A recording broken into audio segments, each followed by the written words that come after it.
Hi, Happy New Year. I hope this year is a great new year for you, very productive. Welcome to Common Sense Creation. This is a channel that I started just to share my beliefs and all the evidence that I've gathered, that I've looked at, and that I still am gathering that caused me to believe that there is indeed a God, there is indeed a Jesus Christ. Now, I'm not here to push any of my beliefs on you. I'm not here to knock science. As I said in the one video, I believe in science, but science never created anything. It only explained things. So in the last video, I talked about some writers that were outside of the Bible, non-Christian writers, Jewish writers, Roman writers, that were not Christians, that actually detested the Christians. There was Josephus, Tacitus, Thallus, uh, and there were others too that mentioned Jesus in the Bible. So it can be said that historically, a man named Jesus did indeed exist. Now, I also picked on Paul the last video, the Apostle Paul, and the reason why I did that was, to me, in my book, Paul's the most controversial figure. He was a he was also formerly known as Saul of Tarsus, and he was a Jew, and he was on his way to Damascus one day. Now he was did not like Christians. His job was to stamp out Christianity, stamp out Christians, and on his way to Damascus, he was doing his work. He was on his way to stamp out some more Christianity. But something happened so miraculous that caused him to change from being a Christian killer to believing in Christ.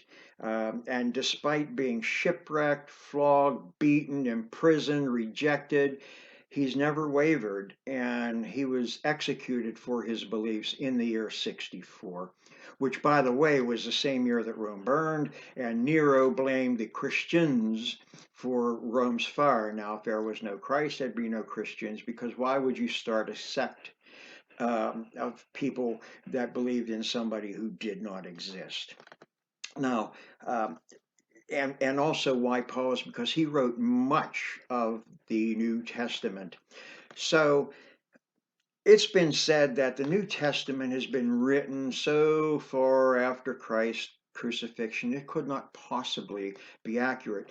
Well, we know that there is a man named Alexander the Great, but nothing was written about him until 400 years after he lived. So, and you have to understand it, as I said, historians, scribes, any kind of documents, they were very careful to investigate and make sure it was word for word the way that they copied this. So, um, when Paul wrote the letter to the Galatians, it was between the year, I don't know, 48 to 55, which is really not that long after the crucifixion of Christ.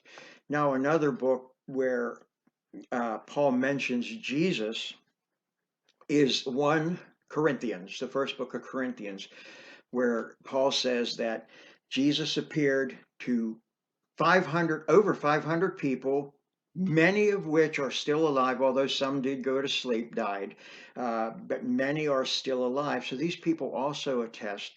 Now, if Jesus did not live, certainly these 500 people would just not be available because Jesus didn't exist.